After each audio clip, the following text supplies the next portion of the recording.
When you think about what keeps soldiers awake at night in a war zone, you picture snipers, IEDs, mortar fire. You don't picture something 3 feet tall watching you from the darkness. But if you ask veterans who've deployed to Afghanistan, Iraq, or Syria, really ask them, off the record, after a few drinks, a disturbing pattern emerges. Different units, different countries, different years, same story.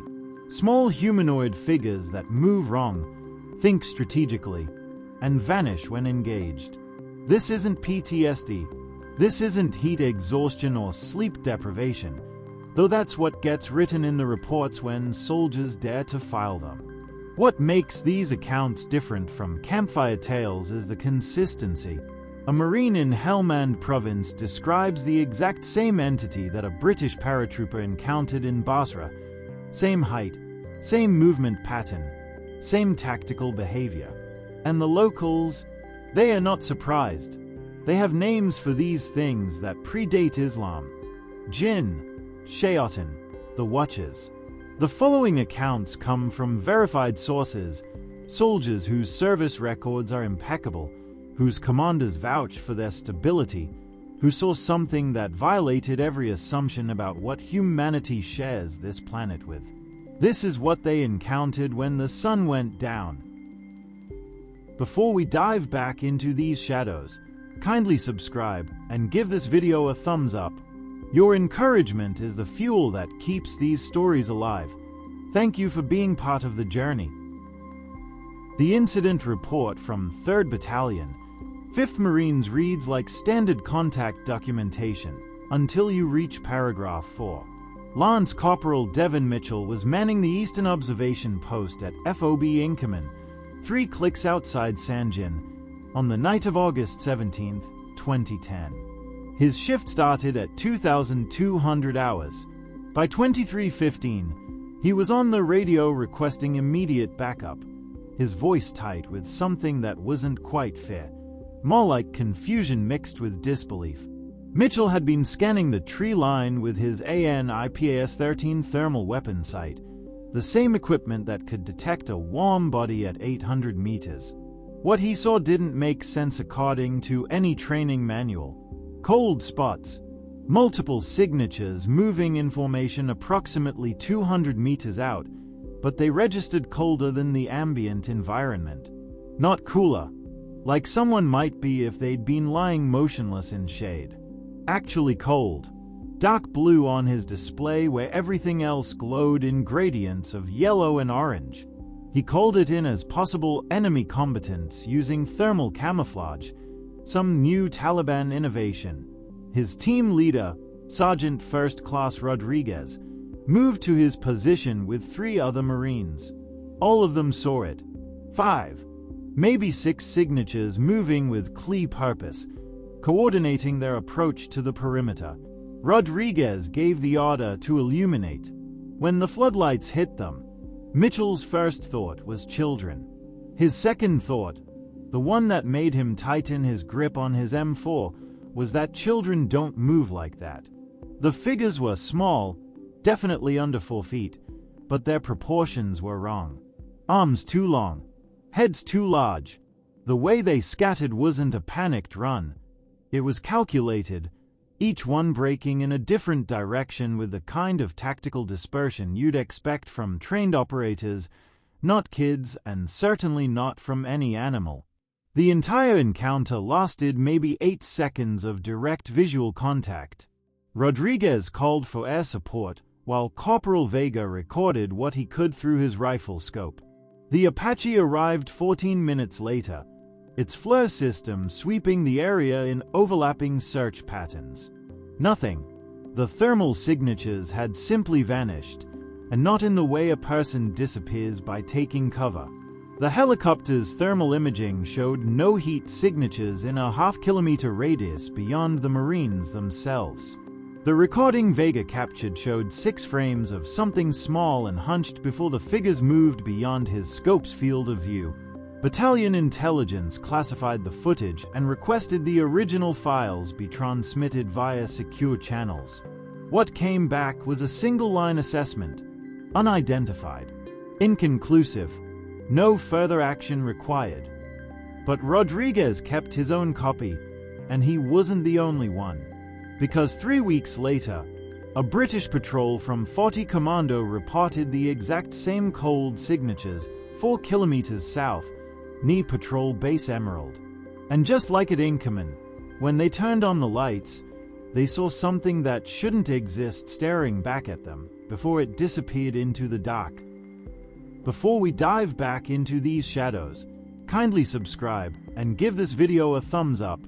Your encouragement is the fuel that keeps these stories alive. Thank you for being part of the journey. Rashid had worked with ODA 3336 longer than any interpreter in regional command. 6 years embedded with the same Special Forces team, 3 Bronze Stars for Valor, and a reputation for walking point into situations that made Afghan National Army soldiers turn around. So when he refused to move past the abandoned Kalat on the route to their target compound, Captain Jake Holloway knew something was fundamentally wrong. They were 2 clicks from Objective Rally Point, a Taliban facilitator's compound that intelligence had been tracking for months. The mission was straightforward: capture or kill, preferably before dawn. Rashid had been on dozens of these operations. He didn't spook easy, but he'd stopped dead at the ruins of a mud brick compound, hand raised, his voice low and urgent. "We go different way, Captain. Not through here. Not at night." Holloway pulled him aside while the rest of the team maintained security. The interpreter's hands were shaking, something Holloway had never seen even during troops-in-contact situations under heavy fire. Rashid explained in careful English that the local Afghan police wouldn't man observation posts in this area after sunset, and it had nothing to do with Taliban intimidation. The elders had warned them about the old ones, the watchers, the things that took men who stood alone in certain places after dark. Holloway's first instinct was cultural misunderstanding, local superstition that he needed to respect but could work around. He'd been in country long enough to know that many Afghans believed in Djinn the way Americans believed in God. It wasn't symbolic, it was literal. But Rashid had never let traditional beliefs interfere with mission parameters before. When Holloway pressed him, asked him directly why this location was different, Rashid did something that changed the captain's calculus entirely. He sat down, untied his boot, and peeled off his sock. Even in the green glow of night vision, Holloway could see the scarring. Both feet, concentrated around the toes and heels. Not burn scars. Not shrapnel. Puncture wounds. Dozens of them. Old but deep, the kind of tissue damage that suggested something had been systematically biting or feeding.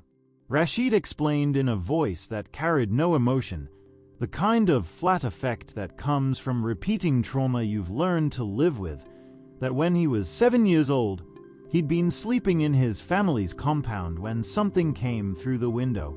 Something small that moved fast and understood exactly where to hurt a child to keep them quiet. His father found him at dawn, feet bleeding, unable to walk for 2 weeks. The village mullah came and recited protective verses. His mother burned specific herbs, but the scars remained, and so did Rashid's absolute certainty that certain places belonged to things that weren't human and weren't animals. This Kalat was one of those places. Holloway looked at his team, looked at the mission timeline, and made a decision that would later require explaining to battalion command. They took the long route, added 40 minutes to their movement, and hit the objective just before dawn. The target was captured without incident.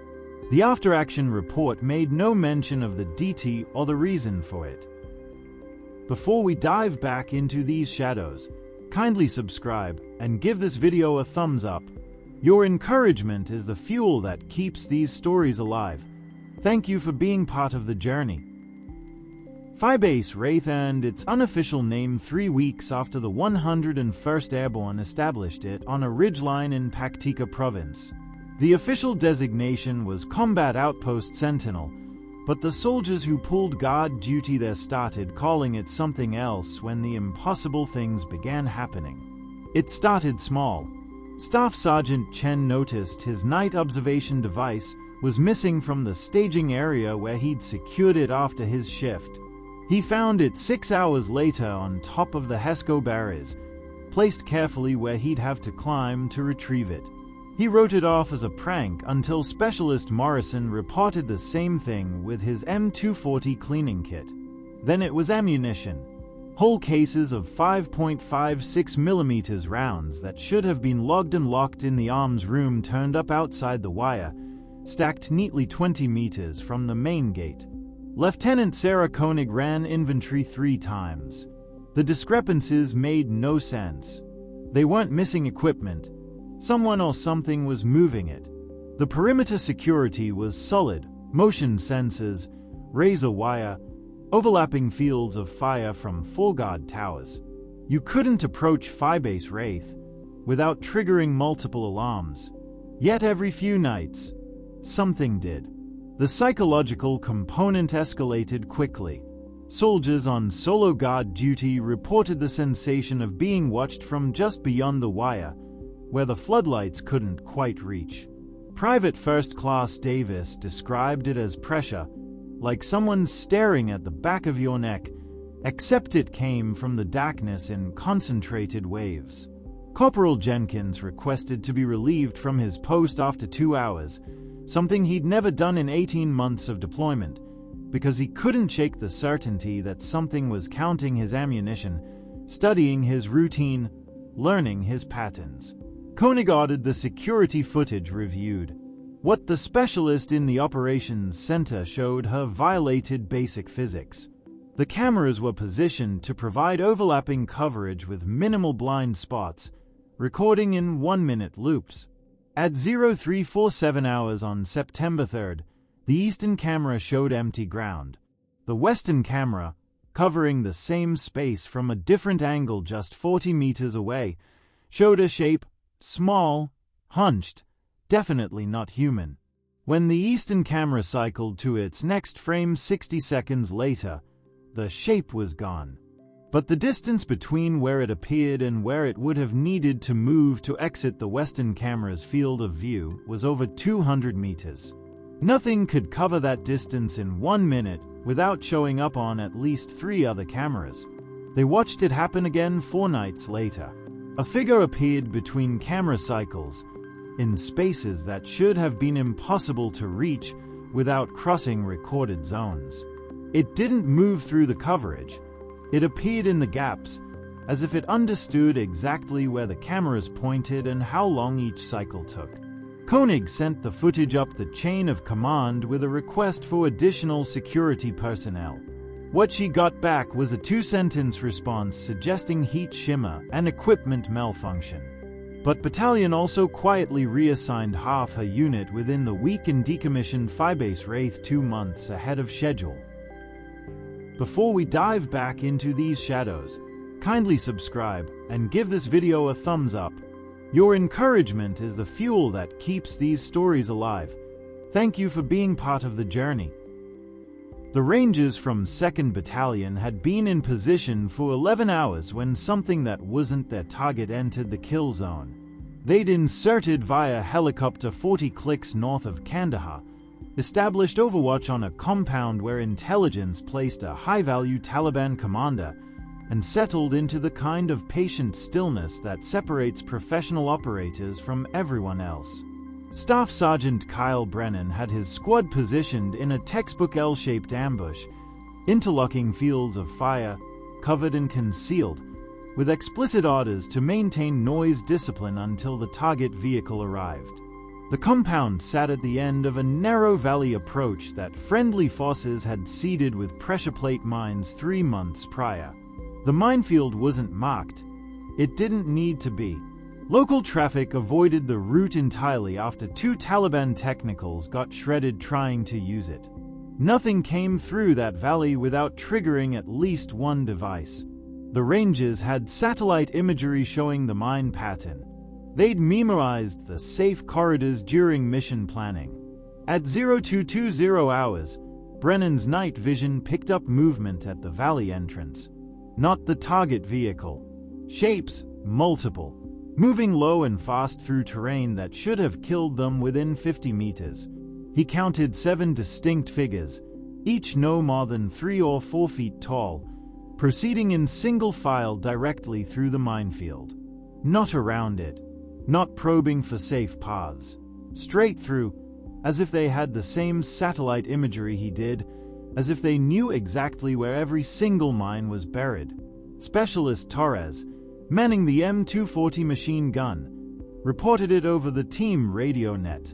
Brennan confirmed visual and held fire, trying to process what he was seeing. The figures moved with purpose, not the random wandering of animals. They advanced using terrain features for cover, maintaining tactical spacing that suggested training or at least learned behavior. When they reached a position 70 meters from the compound, they stopped, and Brennan realized with cold certainty that they were looking directly at his squad's hide positions. He'd been a ranger for 8 years, deployed 6 times, survived enough contact to know when something had him targeted. These things, whatever they were, had identified every concealed position. One of them moved toward Corporal Hendrick's overwatch point, approaching from an angle that avoided his primary field of fire. Another shifted toward the squad's natural withdrawal route, the only path that didn't expose them to observation from the compound. Brennan broke radio silence and called for immediate extraction, something he'd never done on a mission in his entire career. The figures stopped advancing the moment he transmitted. They remained motionless for approximately 30 seconds, long enough for Brennan to clearly observe their silhouettes through his PVS-14s, long enough to see proportions that weren't quite right, movements that seemed to study his reaction. Then they withdrew, back through the minefield in perfect formation, triggering nothing, leaving no trace except 7 sets of tracks that explosive ordnance disposal later confirmed passed within inches of active pressure plates. The high-value target never showed. Battalion classified the mission as aborted due to environmental factors. The after-action report Brennan submitted was filed and never discussed again. Before we dive back into these shadows, kindly subscribe and give this video a thumbs up. Your encouragement is the fuel that keeps these stories alive. Thank you for being part of the journey. Dr. Amanda Reeves has been treating combat veterans at Walter Reed for 14 years, long enough to recognize the standard presentations of PTSD, traumatic brain injury, and acute stress disorder. What she started noticing around 2009 was a cluster of cases that didn't fit any diagnostic criteria in her manual. Soldiers reporting systematic stalking by small humanoid entities, equipment tampering that suggested intelligence rather than random interference, and a specific kind of hypervigilance focused not on human threats but on something else entirely. The symptoms were consistent across patients who'd never met, who'd served in different units, different branches, different years. When she tried to publish her findings, the paper was classified before peer review. The pattern extends far beyond American forces. Declassified Soviet military records from their Afghanistan occupation contain dozens of references to the Small Watches. A 1984 report from a Spetsnaz unit operating in Paktia province describes an abandoned outpost where equipment had been systematically disassembled and rearranged, ammunition removed from magazines and sorted by caliber, as if something was studying their weapons systems. The Soviet commander recommended immediate evacuation, noting that local Mujahideen fighters refused to occupy the position even when offered significant payment. British colonial records from Mesopotamia in the 1920s contain similar accounts, though the language is more circumspect. A lieutenant colonel stationed near Basra wrote in his personal diary about diminutive figures that local Arab irregulars called the Old People of the Sand, entities that predated Islam and Christianity both, that understood enough about military operations to avoid patrols and target isolated sentries. The diary was discovered in 2011 by a historian researching unrelated colonial administration documents. What's particularly disturbing is the evidence of adaptive behavior.